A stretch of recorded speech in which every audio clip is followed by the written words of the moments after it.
Welcome to Let Us Go Deeper. In this fifth season, Pastor Inskip Alsop and Joel Amenya journey through the book of Revelation.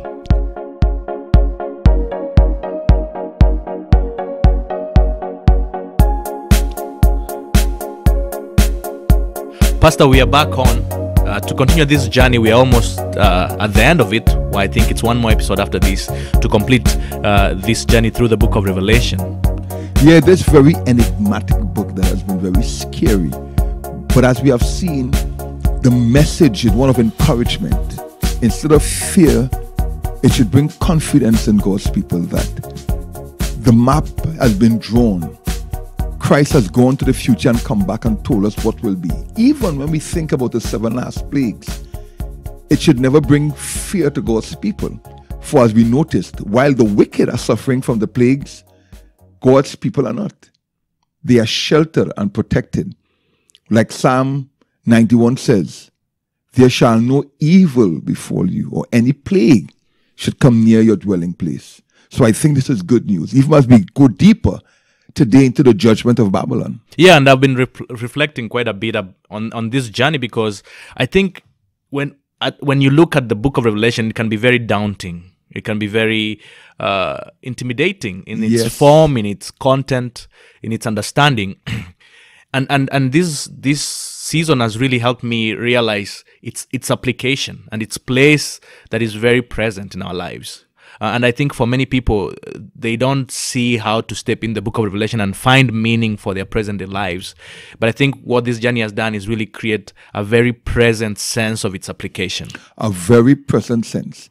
And instead of trying to use this book to predict the future and to seek to know exactly what's going to happen here or there, we should use the message in this book to encourage our hearts as we fight against the enemy, as we struggle through life's vicissitudes, the ups and downs of life.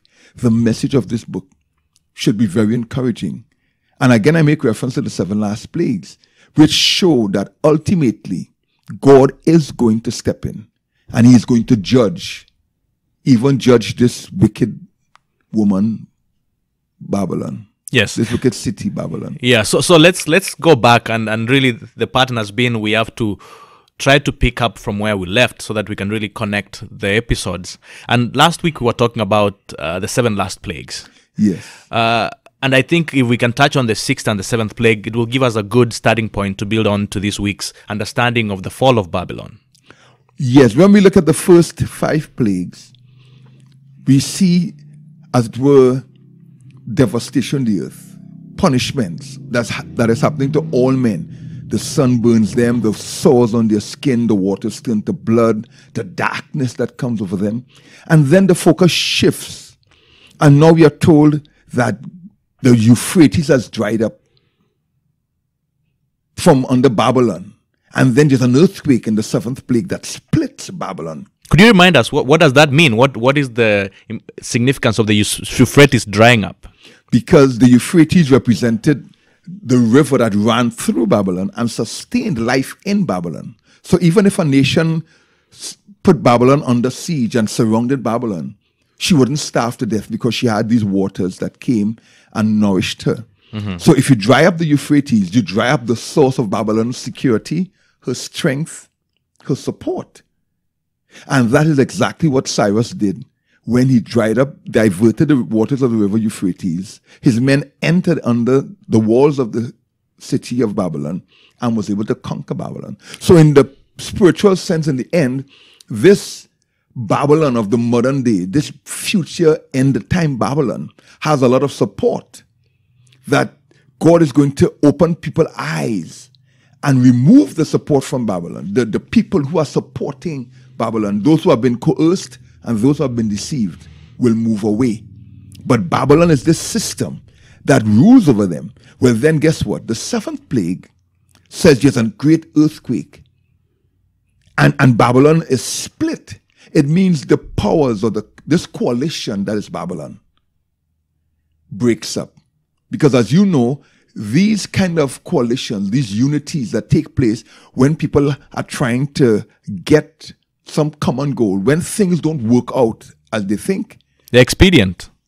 Yes, then they split up because after all, the only thing that brought us together was the pursuit of this particular goal. They're convenient coalitions. Yes. And so Babylon finds itself split by this earthquake, which is God intervening in judgment against Babylon and punishing Babylon. So she splits, and each faction takes its place, so to speak. So this is where we have left off with the seventh plague. God is going to split this coalition because it really wasn't a true unity.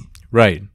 So maybe help us here then understand why God is judging Babylon again, and maybe give us a more detailed sense of what Babylon represents today, because I guess that's the connection that is very important for us to make here. Yes. Babylon has done two very serious things that God is going to judge her for. First of all, she has persecuted the saints. She has done what? Persecuted the saints. Persecuted the saints. Later on, we will read in chapter 17 what she did. And she has also deceived the world and led them astray to their destruction.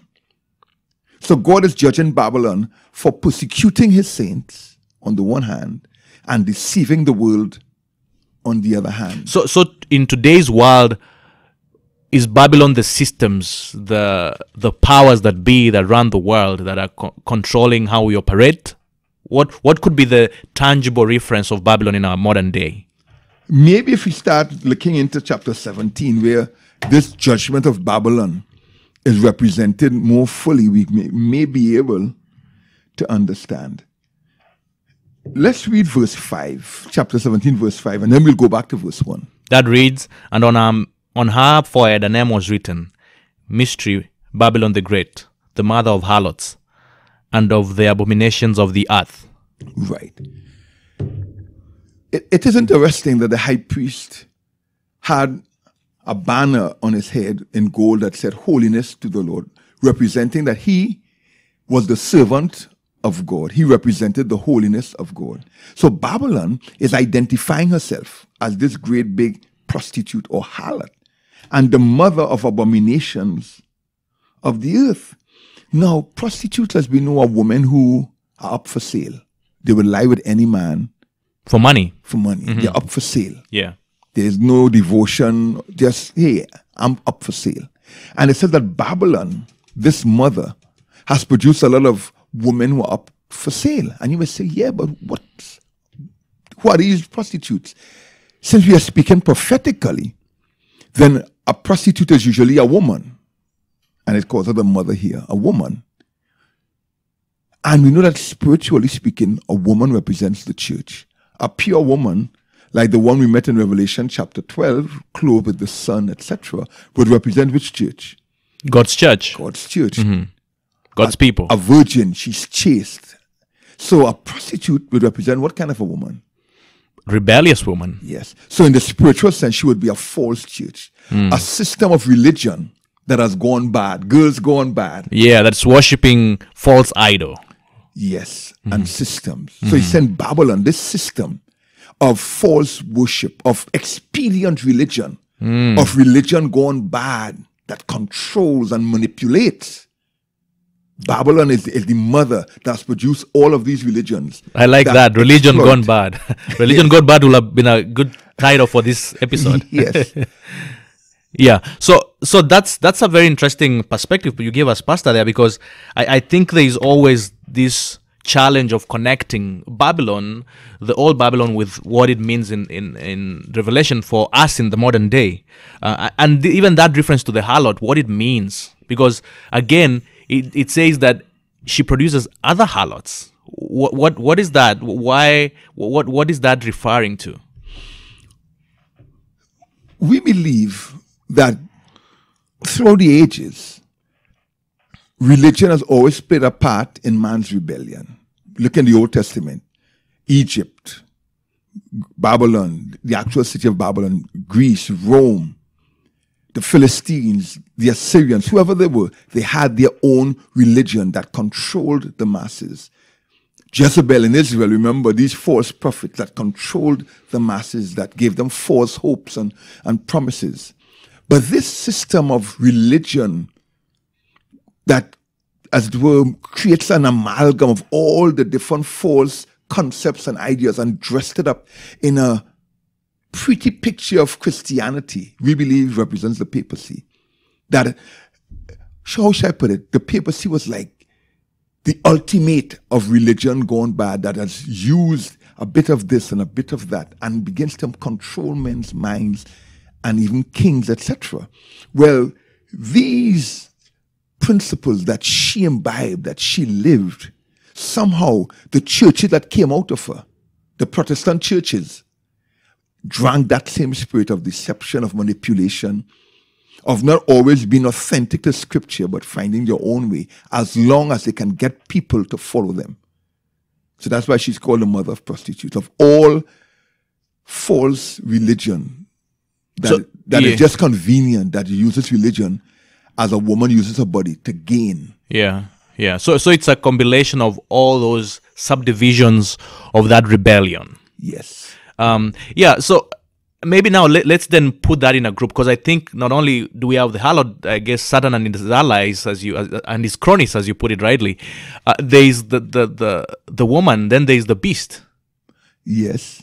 So let's put that body back together, because the beast shows again up here in chapter 17 together with the woman. Read it for me, please. So I'll start at 1 and come down. It says, Then one of the 7 angels who had the 7 bowls that we looked at last week came and talked with me, saying to me, Come, I will show you judgment of the great harlot who sits on the many waters. So again, we see she's sitting on many waters, which represents being in control of people. Yes. Of a great multitude of people. Yes. Okay. So I'm getting there. With whom the kings of the earth committed fornication, and the inhabitants of the earth were made drunk with the wine of our fornication. A better word here will be adultery. Right? Because remember, the woman representing church, who should be her husband? Jesus Christ. Right. So if she has somebody else, then she's an adulteress. So John is being very specific here that the church has gone bad, girls gone bad, religion gone bad, because instead of being faithful and devoted to Christ and his way, he's devoted to the powers on earth, the king. Yes. And has given herself to them. Yes. So that's precisely the fornication that is being spoken to here. Yes. Yeah, and then 3 goes on to say, So he carried me away in the spirit into the wilderness, and I saw a woman sitting on the scarlet beast, which was full of names of blasphemy, having 7 heads and 10 horns. Yeah, we go again with the numbers, and again another woman. Is this the same woman or another woman? This is the same woman.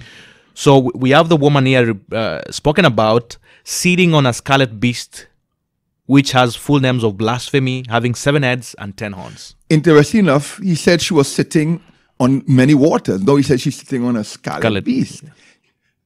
Some people may think it's 2 women, but it's the same woman. Mm-hmm. So why a beast? If you remember Daniel chapter 7 and even Revelation chapter 13, a beast usually represents a kingdom, a nation. Mm-hmm. A ferocious fighting nation. So if she's sitting on a beast, that means she's sitting on the powers that be, the political powers. And controlling it. Controlling the nation. Of course, the nation is made up of people. Which are the waters. Right. Mm-hmm. So the beast is showing how she has control of the people. She has control of the beast, which of is the powers. Of the powers, yes. Of the nation. And 4 goes on to say, The woman was arrayed in purple and scarlet, and adorned with gold and precious stones and pearls, having in her hand a golden cup full of abominations and the filthiness of her fornication. Pastor, before we even talk about chapter 4, please help us with the 7 heads and 10 horns, because we need a bit of clarity there as well. We're going to come again to the same number 7 later on in this chapter, so I'm wondering if I should touch it now or wait till we come to it later. But many Bible scholars see again that 7 heads. Rome, the city built on 7 hills. So in a sense, this woman is the continuation, the perpetuation of Rome. Not in its political form, now it's pagan political form, but as a religious entity. Rome now taking on a religious aspect. So that is one way of seeing this 7-headed beast. But a little later in the chapter, we'll see that it goes beyond this. So let's wait till we get there. Yeah. And Pastor, maybe I'm just going to take a little sideway here because I think there is an important discussion to be had here about even our understanding of Babylon, because we find ourselves living in a world that is ruled by systems where these kings and powers that be are in charge. And I think that in itself is not bad, that these people are in charge of us, that there are people that may not be committed to the cause of God are in charge of us. But the people who are being ruled or who are under this control, our commitment is not to them. Our final commitment is to God. And I think the separation between those who are serving God and those who are serving these kings is that the ones who serve these kings and who have become harlots in that sense are those whose final commitment is to these powers, and they are willing to give their life and to give their all for them. While the people of God are saying, my final commitment is to God himself. And if that is going to mean my life being taken away, that let it be so. Which is ideally what it should be. Even Peter said in Acts chapter 5, he said we must obey God rather than man. But what we see happening in Babylon, in our modern world, and happened even back in Bible times, is that religion and politics went to bed together, so to speak. They have become bedfellows. And whenever religion becomes political, it is a bad thing. And whenever politics become religious, it's a bad thing. So whenever you have that combination of religion married to politics or to power, it's a very ungodly combination. Mm-hmm. The Bible calls it adultery, because now religion worships power. And she gets that power from the political entities. The political entities worship devotion, people being devoted. And she gets that from religion. In other words, if my government... And they get the approval from the religion, yeah. That's the point. So if my government makes a law, and the church says this is a good law because it represents God's law to people, then you get more buy-in. When you have the religion's powers to boot. Which is why, have you ever noticed that when election time comes around, most politicians visit one place. All of them try to visit a certain place in their society. The church. Yes. Because they know there's a lot of people going to church. And if I could get buy-in in these churches, if I could show them I'm a man of God, I hold the Bible, especially in a place like America that claims to be a Christian country, you see, look at what's happening right now politically, where the religious powers of this country have bought in to the present administration's agenda, even closing their eyes to things that should have caused consternation, separating children from their parents, right? Closing our borders to those who are in need. I mean, we could go on and on. My point being, whenever religion and politics get to bear together, we have a very unholy union. And this is what is represented by Babylon in this final scenario. Yeah. So then verse 4, where the woman is arrayed with purple and scarlet and adorned with gold and precious stones and pearls, having in her hand a golden cup full of abomination and the filthiness of her fornication.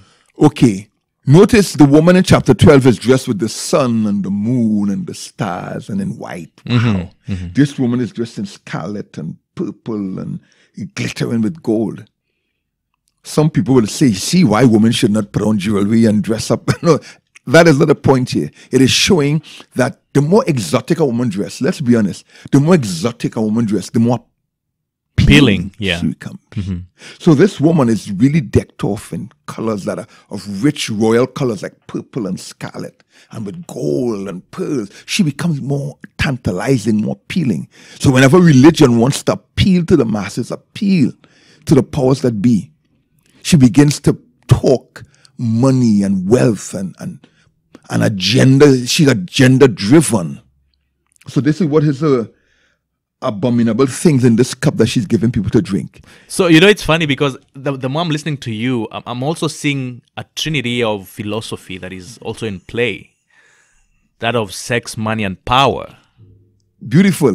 Which have been identified as the biggest idols in our culture. Yes. And those are being hinted at in all this imagery that is being presented here in chapter 17.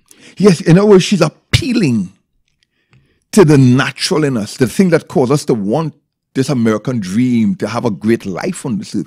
And if you check a lot of what is being preached today, it's prosperity. Trust God and you'll become wealthy, you'll become rich, He's going to heal you, He's going to prosper you, He will do this for you, He will do that for you. The religion of power and money. So this is the abomination. Instead of presenting before the world a Jesus who said, foxes have holes and the birds have nests. You see, but I have nowhere to lay my head. Yes. Yeah. A Jesus who was an itinerant preacher back and forth. A Jesus who spent his life in giving and serving. We have a church that says, serve me. Give me. I want wealth. I want to be comfortable. Big cathedrals and all of that kind of stuff. In other words, she has intoxicated the world with a religion that only cries power and more self rather than selflessness and humility. Yeah, yeah. So it's interesting again because as we go further down, we have seen that the woman is drunk with wine. The woman is drunk with the blood of the saints, but the people are also drunk, it seems. Right. So again, that's chapter 6, which reads, I saw the woman drunk with the blood of the saints and with the blood of the martyrs of Jesus. And when I saw her, I marveled with great amazement. Right. And we had read that the people are drunk with our wine. So it's interesting that it's not the same thing that she's drunk of. Right.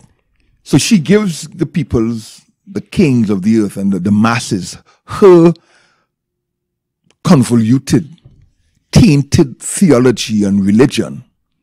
And that gets them drunk. They can't think clearly. They want more. They're addicted to her wine. She is addicted to the power that comes with it. So she's drunk with the blood of the saints and that she persecutes them. And the more she puts them under her feet and gets rid of them, the more she feels powerful to get rid of these people who are in her way, who would dare to question her, who would dare to stand to her power. She gets rid of them, and that is like an intoxicating wine to her. And she keeps going after them. So this Babylon that began way back in the past, we saw her in full persecutory mode in the Middle Ages, is still seeking in the end of time to kill God's saints who would dare resist it, because it says, who bore the testimony to Jesus. Mm-hmm. She doesn't like that. Because this is the affiliation that goes beyond the kings of the earth. Yes. Yes. So she doesn't like that. And I think that maybe now to talk on the more positive side for believers, that's really the point of this whole discussion here, because our posture in the world is that we still live in the world. We still live in these systems. We still work and live and do our lives and participate in the economy and in the activities, in the politics even. Yes. But our affiliation and our commitments are to those values represented by Jesus Christ and ultimately to Him Himself. Yes. So the church, the true church, don't ask me which denomination that is, but the true church of God are those who hold true to the simplicity and the purity of the gospel. Selfless service, self-control, love, kindness, forgiveness, self-sacrifice. They hold on to these principles. And this is a great affront to Babylon because it shows her up for who she is, and she doesn't like that. So she wants to get rid of them. And that is the problem that we see happening. Babylon intoxicate the world with her false teachings, with the wine of her impurity. And at the same time, she persecutes the saints. And these are the two things that bring about her judgment. Because she destroys God's people and makes their life difficult on the one hand, and she leads the world astray to destruction on the other. Yeah, yeah. So I think, Pastor, now here is a good place for you then to talk about now in more detail the 7 heads. Yes. Which you say. Read that little section for me, please, from about, what is it, 7? Verse 7? Yeah. But the angel said to me, why did you marvel? I will tell you the mystery of the woman and of the beast that carries her, which has the 7 heads and the 10 horns. The beast that you saw was and is not, and will ascend out of the bottomless pit and go to perdition. And those who dwell on the earth will marvel, whose names are not written in the book of life from the foundations of the world, when they see the beast that was and is not and yet is. Right. this beast is playing a double role somewhat. Remember in chapter 13 of Revelation, there was a beast that came out of the sea. Like a lion, like a leopard, etc. We say this represents the Roman Empire turned religious later on in the papacy. And why does she look like the other beast? Because, let's be honest, one nation people come after and they receive of the culture and learning of the nation, the empire that was before them, and continue on that same road, showing that this beast-like persecution and political power is one continuous strain of opposition to God and his people. Okay. This beast in Revelation 13 was. Now, John is speaking here in the end of time. So this is like a glimpse to the end. Right? He says she was, then was not, because Revelation 13 said the beast received a deadly wound. She should have been dead, but then she would come alive again. So that is why he's saying she was and was not, and then came up again out of the abyss. But now when she comes up in a final manifestation, in this final crisis, she will go to perdition, meaning this time she really is destroyed, because it is. So this is the beast, not the woman. The beast.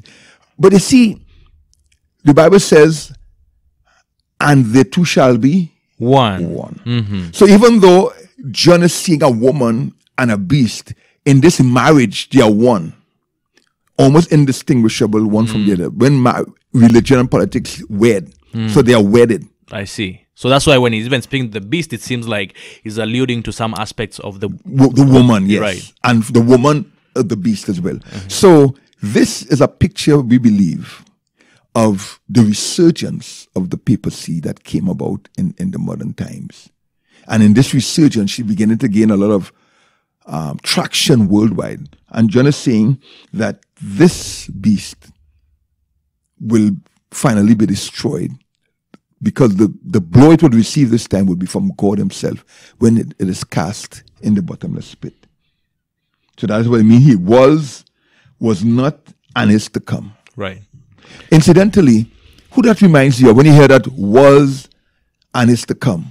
Jesus himself. Yes. So we see that counterfeit of God's character, of God's position, and so that has always happened. This that's an interesting false kind of Jesus Christ who was, died, and is risen again. This beast has a similar death and rises again. Is not, and is to come, like Jesus. And for Jesus it says, he who was, he was, and is to come. Yes. So we see that similar three phase paralleling, yes, of this beast power, which is very interesting. I guess that's why the Bible is just very interlinked, and you really can't complete an understanding with just one section. You got to have this fulsome picture of. But the great news is that when Jesus came out of the pit, out of the abyss, he came up never to die again, to reign. But amen. This beast rises up from the abyss only now to be destroyed by Jesus Christ, who is judging her, but which we will see later on. So that's a beautiful picture there. Yeah, it's like the evil one is counterfeiting the movements of God and trying to deceive us. Yes. Because it seems to almost be matching God step for step. Yes. But ultimately, as you said, Jesus does conquer the beast when he comes back up again. So continue reading. This calls for a mind with wisdom. Verse 9. The 7 heads are 7 mountains on which the woman sits.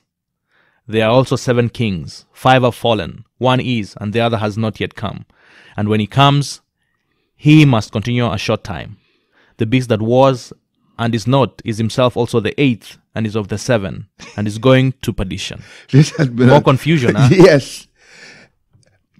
There is no real unity of view on this. There are different views, but in general, what seems to be the message here, the most agreed upon interpretation of these verses, is that this 7 heads represent 7 kingdoms, or 7 kings, kings meaning kingdoms, or powers that have been in opposition to God's people through the ages. He says 5 have gone before, that is in the time of John, 1 is to come, And then he would be for a short while. And then he talks about an eighth kingdom that is to come up, which is of the seven. These kings are not simultaneous, meaning they aren't all reigning at the same time. It's sequential. Some people think, and it's fair enough to think so, that the 5 kings or kingdoms that have gone before, that have been these powers that have also oppressed God's truth and people, would be Egypt, remember? Egypt. Assyria, that wiped out the 10 tribes. Babylon, we all remember Babylon, where Israel was. Medo-Persia, Greece, and Rome, right? These that have gone before. Now Rome, where she appears in 2 phases, as a political pagan kingdom and then in its religious form. And this now, Rome is also the papacy, which is the one that is, he says, the beast who was and now is not the same papal beast we spoke about, is to come again would be the 8th, meaning in her new manifestation, when she comes up again with worldwide dominance and splendor. The people are like, wow, look at this power. That was the 8th king. So it is like John saying, throughout history, God's people have had to contend for the faith. Sometimes she doesn't win. Sometimes she's under captivity. She's in slavery to these powers. Sometimes she's wiped out. Other times she's deceived by these powers. But throughout all the ages, God has always had a faithful one. And in this final crisis, when God is judging Babylon, he is judging all these powers that have come, that have now culminated in this final manifestation of Babylon, where all these pagan philosophies and ideas of persecution and oppression is now being fully brought to bear against God's final people. And it is at this time that Babylon will be judged finally by God and be destroyed. Yes. So, Pastor, as we come there, the chapter 14 reads, "This will make war with the Lamb." 14, you mean? 14, verse 14, yeah. "This will make war with the Lamb, and the Lamb will overcome them. For he is the Lord of lords and King of kings, and those who are with him are called chosen and faithful." Yes. Just as I was saying, throughout the ages, God's people have suffered at the hands of political powers and religious powers gone bad, so to speak. And many times, God's people seem to be on the receiving end. No wonder the saints under the altar, they cry out, "How long, Lord, until you judge?" Revelation 17 is telling us, yes, when the angel said, hold on a while. Hold on a while. Well, guess what? It has finally come. This judgment. And though in this final thrust against righteousness, all the powers of hell will come to be against God. The battle of Armageddon is called in chapter 16. This great fight against God and his people to wipe out his people and righteousness.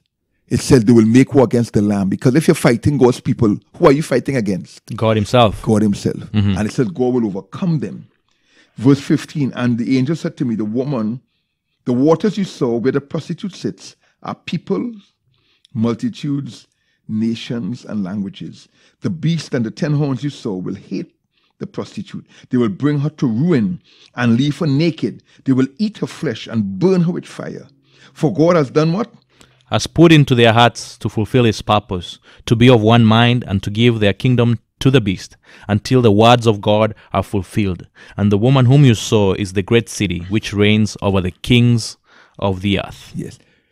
There is nothing like a lover whose eyes are open to the deception he has been living with that woman or that man, if it's a woman. So you love this person, you think they love you, you think they're on your side, and then one day you realize you're playing me. There's something that happens, there's a hatred that comes when you realize that this person you have loved and cared for has been deceiving you. So it is saying here that the judgment of Babylon will come when the peoples, the political powers, and the masses will open their eyes and recognize we have been deceived. You have led us astray. This will turn into hate, and they will fight against all these religious powers that have oppressed them. Even the political powers will now turn their hands against the religious powers of the earth. This is the judgment of Babylon, where everyone gets to see religion gone bad for what it really is. It is exposed, and the people realize God is just and good and true. We really have been taken astray. By this time, it's too late. Their hearts have already been seared and turned away from righteousness. So they can't turn around. This is not repentance. This is anger and guilt, like Judas, when he recognized that he betrayed Jesus Christ, and he goes and hangs himself. Because at that point, he had resisted the tugging and the petition, the persuasion of God. He had resisted up to the last minute. So there was nothing left in him to go back. Yeah. All that was left was a frightening sense of judgment. And this is what happens to the masses and the peoples. All that is left is what we see in Revelation chapter 6, under the 6th seal, when it says, the people say, hide us from the face of the one, because now the hearts are so turned against righteousness that they only have fear. So what we are seeing here is not repentance. It is simply the anger that comes from guilt and recognizing that you are lost. There is nothing to be done. Yeah, and it's a very sobering thought, Pastor. And I think even as we come to the end of this, the thought there really is that we should really search our hearts and see how responsive we have been to this appeal of the gospel for us to surrender and to accept the salvation that is being offered freely. Yes. So let's look at it in summary. John, writing to these 7 churches, writing to Christians in his time, is encouraging them to be faithful. At the point in time he's writing, Rome rules the world. Emperor worship has become a big thing. And he's saying to them, you know what? This is nothing new. This has happened ever since. But God conquers and will conquer. So keep faithful. And he casts his view even into the future and says, this is going to continue till the end. Be faithful and hold on, because the day is coming when Babylon, this system of false religion, of oppression, of deception, of loving power and wealth more than righteousness and truth, will come to an end. And those who have conquered, those who have been faithful, will reign. And though right now it may seem profitable to turn from the gospel, to turn from Christ and follow the beast that lived in Rome, and follow the emperors and just live a comfortable life, even in the time of the end, when people's eyes are open, they learn to hate the beast, those who were faithful to God will rejoice. So keep holding on, because it won't be long. He who loves last loves best. Yes. It won't be long. Keep on until the end. Thank you for listening to this episode of Let Us Go Deeper. Please share your feedback, comments, questions in the comment section below. Let Us Go Deeper is an independent ministry, and your support is critical to our operations. We welcome your support. Please use the link in the description below to make any contribution to this ministry. Thank you.